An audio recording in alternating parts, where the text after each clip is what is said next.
think you would come to a money conference and meditate? How about that? Did you ever think you'd come to a financial money conference and talk about flow state? So that's what I'm learning. It's really this balance between the right brain and left brain, which is really where the magic is. And the more we can get there, the more we can create and invent and be with our partners and really enjoy so much of this. I mean, our left brains are brilliant, and we produce and we do and we make things happen and we move at a certain velocity, but it's inspired by the right side. Inspiration comes from the right side of the brain. That's the connectivity. That's being in a world bigger than ourselves. So that's why I thought it was important talking about money. I think, when it's talked about, it's over in this financial planning thing, and it's not connected. And money by itself has no meaning. Money out there alone without us, it's nothing, right? Like, we give it meaning. So it's the wealthy. And remember, to just circle back, it's the 7 F words. And this is a finance piece that underwrites the cost of living, the rest of the F words. And then it's the wealthy. It's connecting being the wellness piece of life to the money piece of life to the wellness piece, and what it costs to live a good life, the wealthy life. These are the 3 fundamental ones where we're trying to balance these the most, is the feelings, family, and finances. And you'll see this is a puzzle piece here. And this is the money puzzle piece. So this is the green, and the green. So this is the money piece. Out of all the 7 Fs and the wealthy, and the marriage and money again, this is this puzzle piece. And this is a cash flow system. It's what we're calling the money method, M2. And it's these 5 steps. So we talked about raw. We did most of that work yesterday, and that's the reflection and assessment of being our wealthy life, and checking in and giving ourselves F words, F grades in some of them, and A's in others. But that's that whole thing of reflecting. Reflection is about self-awareness. Reflection is about situation awareness. Like, how are we in this situation? How am I self? How's the situation? How's our marriage? That's a situation.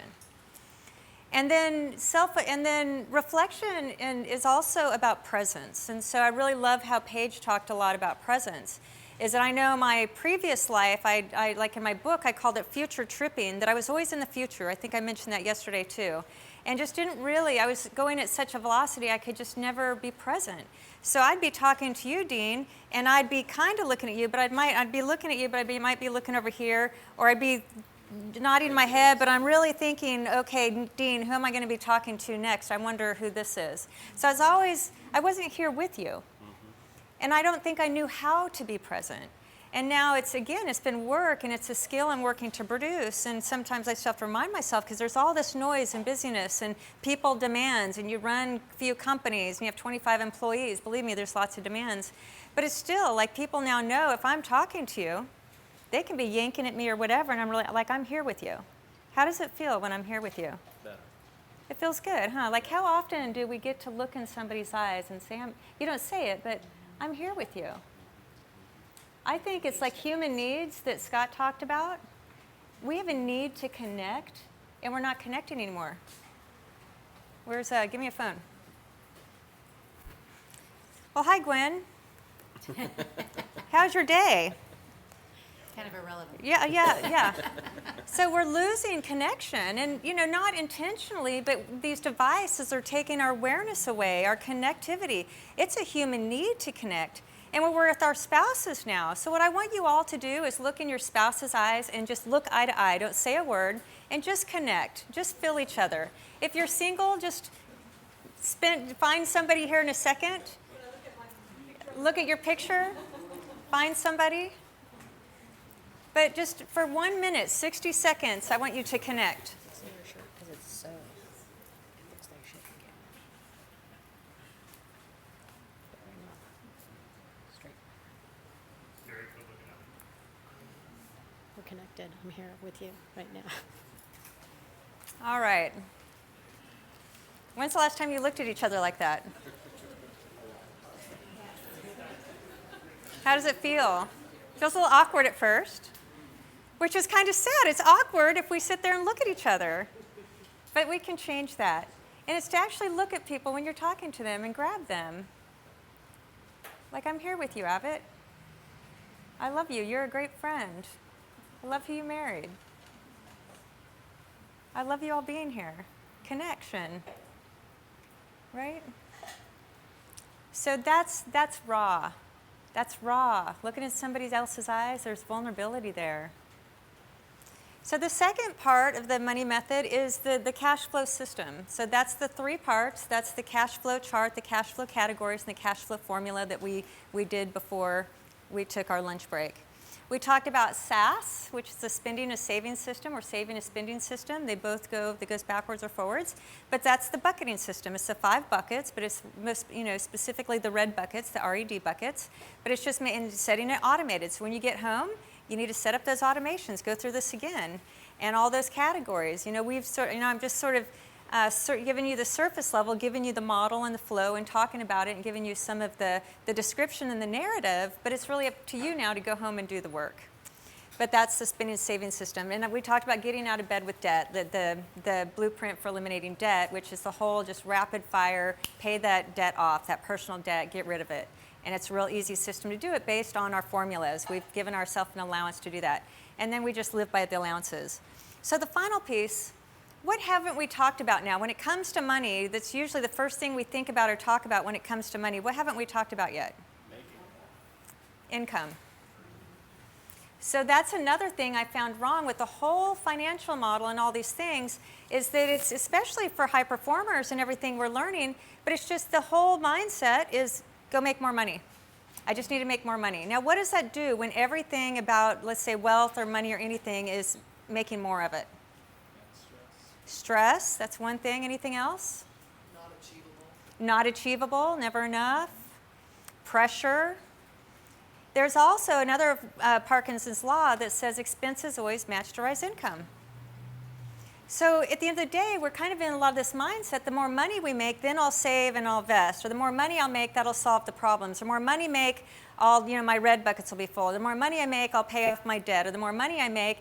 And so it's a double whammy, because on one hand, it's just this constant pressure that the answer to our life's problems is to make more money. So it's always that stress, like money, money, money, money, make more money. And on the other hand, it's the stress of just that income, and like that's never enough, and we just get trapped in this mindset of income, and it just, like you said, you just never get there. So income's not the answer. This is the answer. Really, the cash flow is the answer, because it doesn't matter how much money we make. The formulas are always the same. Make 50,000, 100,000, a million, it's still the same flow, still the same percentages. And once you pay those off, you can reallocate them. And then once you get into this and you start knowing your own numbers, Gary and our arm is far less than the 70%. So, we spend on luxuries, but our arm's lower, and we really max out more, to other parts of the equation. But the thing is those numbers, your own formula will work out, but it'll probably balance out somewhere around there, just based on cost of living and that. But we need to be careful, is the more money we make, the more money we spend if we don't have some sort of model we're flowing into. And that's the dilemma we many times find ourselves in. And it's just so easy. You make more, you spend more, right? So now we're going to talk about the income piece, because the income piece is part of money and money building.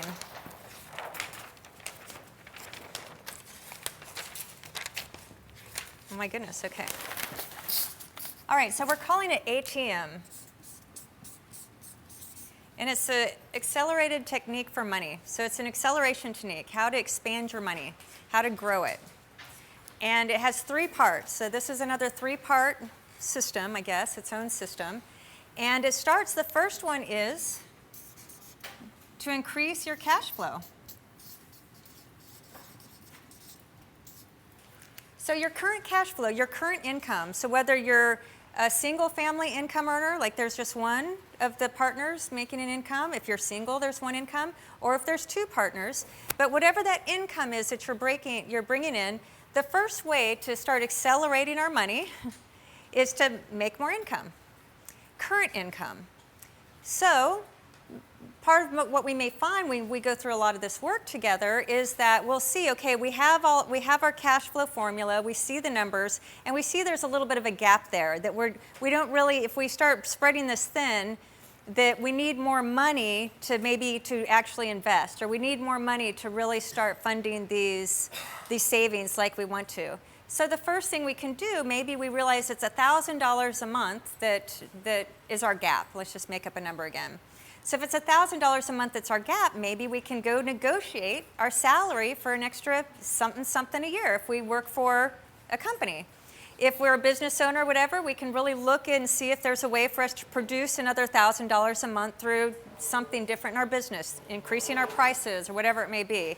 So it's just the idea for the first thing is asking the question is based on our current situation, with our current cash flow coming in, can we increase it?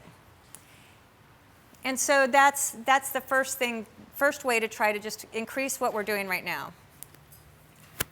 And in the marketplace, if we had more time, we could go deeper into this, but it's not as relevant as in this group anyway. But it's increasing our value, the increase of our value to our customers, increasing the value to our employers, but it's usually a value conversation. How do we offer more value in exchange for more compensation one way or another?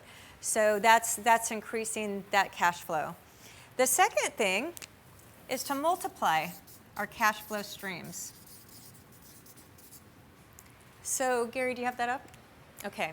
So if you guys look up at this, I don't know how big it is, but the second thing is we can increase our cash flow, but the second way you start accelerating your money is you start building additional streams and cash flow streams. Remember, this is about cash flow, income streams, but we're thinking cash flow, ultimately. So this is Gary built this slide of these are our different cash flow streams. So if you were to look at our cash flow chart and under the revenue section, you would see all these different streams of income. And you'll see different things there. We have our Good Life Realty profit distribution, Good Life Mortgage profit distribution, Modern Home Tour profit distribution. We own shares in a title company, so those dividends. We own shares in a couple tech companies, so we get those dividends, one for advisory board, one for investment. We have some oil and gas royalties. We have hotel and apartment dividends from those investments. We have real estate commissions. We still sell properties, so we get real estate commissions and referral fees in. We get paperless agent distribution, profit distribution. We lease our house out on Airbnb during South by Southwest. People pay us like $20,000 a week, so why not? It's a little inconvenient, but it's just for us. It's investor mindset, money, and so we lease our house out for a couple big events in Austin. We have our real estate, we own some shares in different real estate offices or whatever, so there's those dividends, and let's see, and then our investment properties, so those all provide cash flow.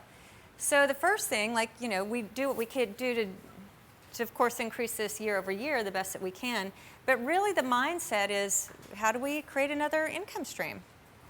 And it's in that mindset, and a lot of that investment money, that investment bucket, many times it goes towards different real estate investments, but sometimes it's fun putting money in a tech company or things where we're involved, and now advisory boards, and there's all different ways when you're thinking of okay, how do we add more revenue streams?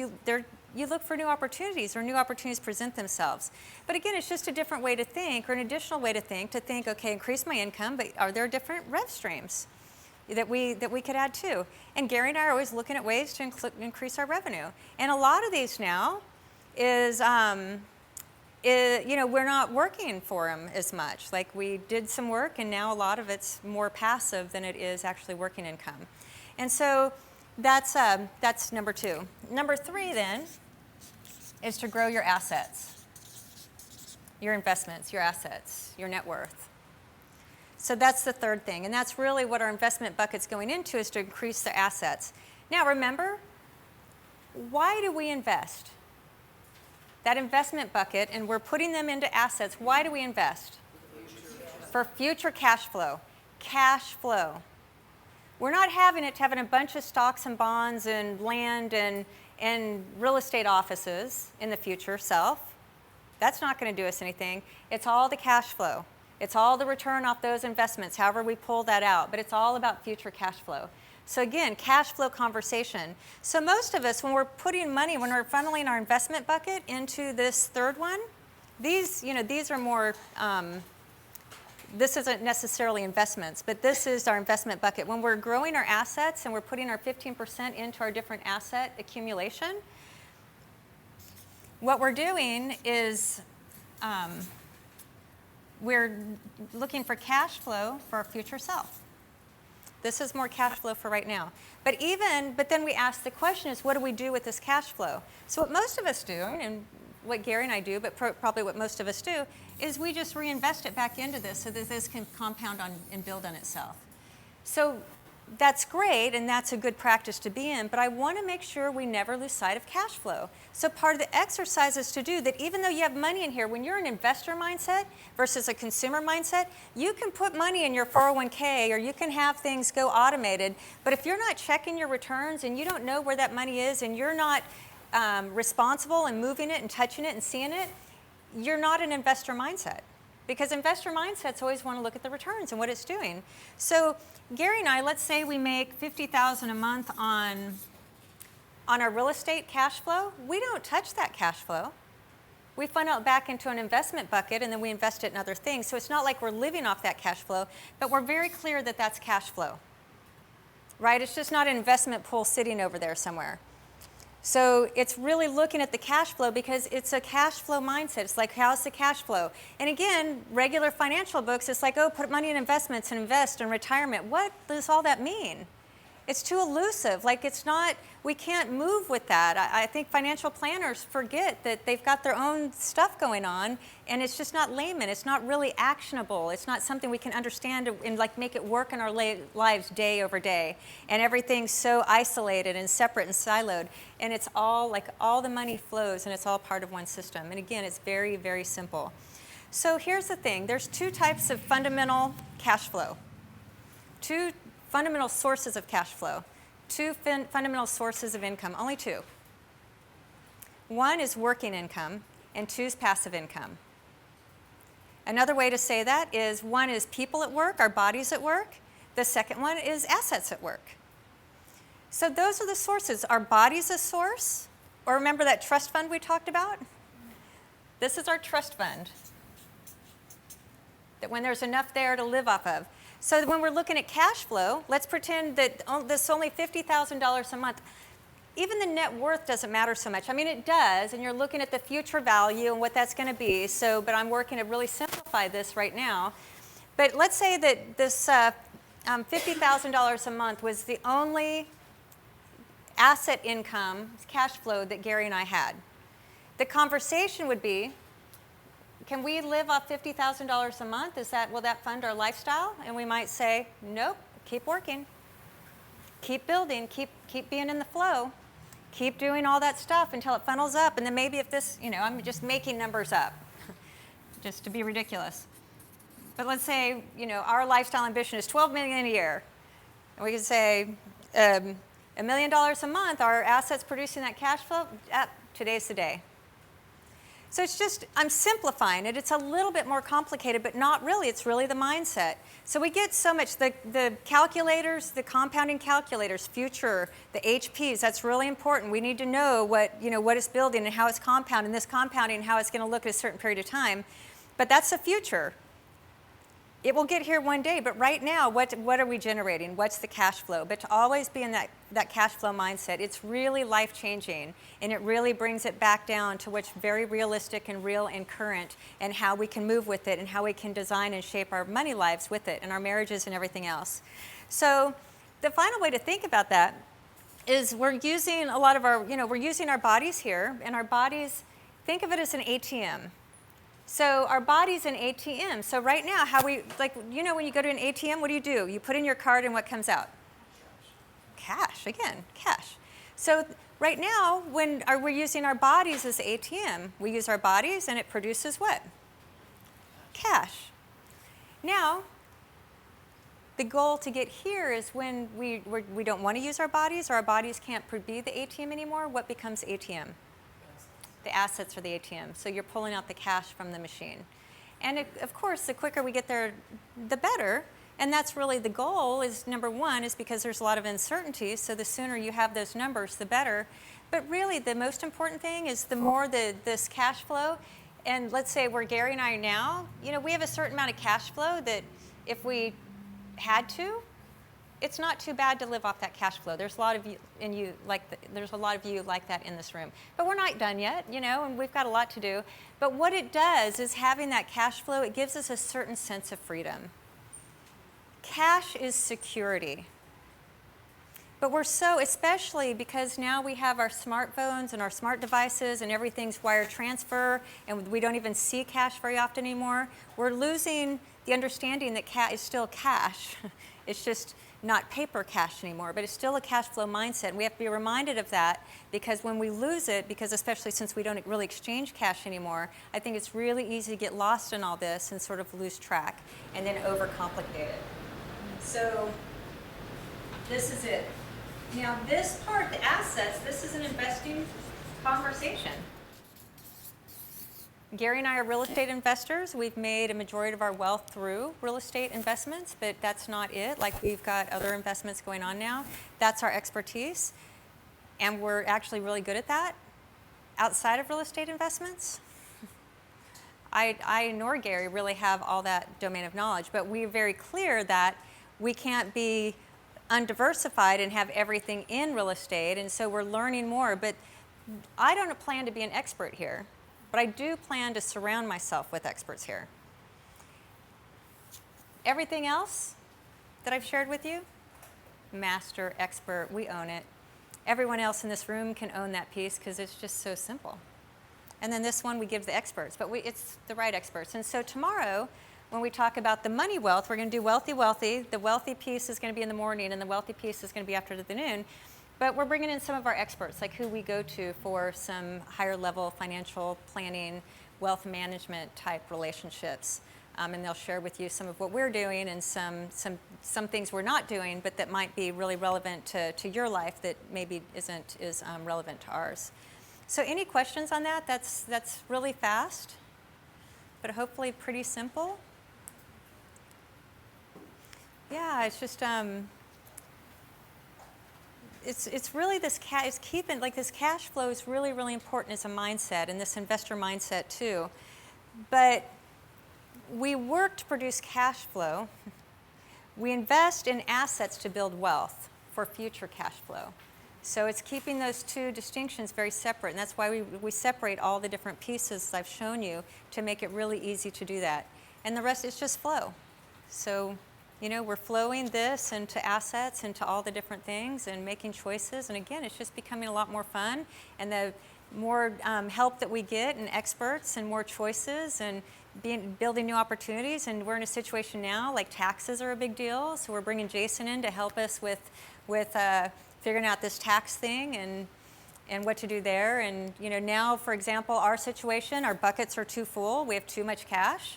And having too much cash, I know it sounds like probably a good lot. I'm speaking to the choir, so I know most of you are in our same situation. So I don't want to sound like we've got more or doing anything better or different than y'all are. In fact, a lot of people in this room have more money than we do. But with our buckets are full, so it becomes a point when you have too much cash, it's not smart either because that's not the biggest return. So now our next move is to what we do with this cash in a way that we can leverage it and use it and become our own bankers and move our cash in a way that now and avoid taxes, but it's a different level. So we've kind of graduated to that, and it's a whole different level of concern, and we'll share some of that with you. But it's taken us a decade to get to the place where everything's it's full, so now we have to go that next place. And that's the fun part of the journey, right? It's the growth and growing it and learning it and getting involved. But money's fun. Money's you can touch it. It's engaging. It's fun to learn about. Again, when we get over some of our hang-ups, and we just adopted these. It's not because anything's wrong with this. We've just brought it forward because that happened to parents. Jim Quick told this little story that I really loved, and then I'll close here. But maybe y'all have heard this before, but it's about how we carry things forward. So there's this little girl, and she goes to her mom, and she says, "Mom, why do you cut off the ends of the roast before you put it in the oven?" And the mom says, "Well, I don't know, because my mom did it. Your grandma did it. Go talk to grandma." And so she goes and talks to Grandma, and she said, well, Grandma, why do you cut the ends off? Mom cuts off the ends of the roast because you cut off the ends of the roast. Why do you cut it off? And she said, well, I don't know. Go talk to Great-Grandma. So she goes and talks to Great-Grandma, and she says, Great-Grandma, why do you cut off the ends of the roast? Because Grandma does that and Mom does that. Oh, well, when I was, when we were little, the ovens were small, so we had to cut off the ends of the roast so the roast would fit in the oven. So we just carry these things because it's so natural. We're animals, we're human beings. They're animals that are just evolving and carrying on based on what we see. So again, so what? We've made some mistakes. So what? We've done some things wrong with money. So what? We've had some hang-ups. We just didn't know any different. It was the roast that, we cut off the ends of. But now we can put the whole darn roast in the oven. All right, so that's the completion of the, wherever it is, the money method.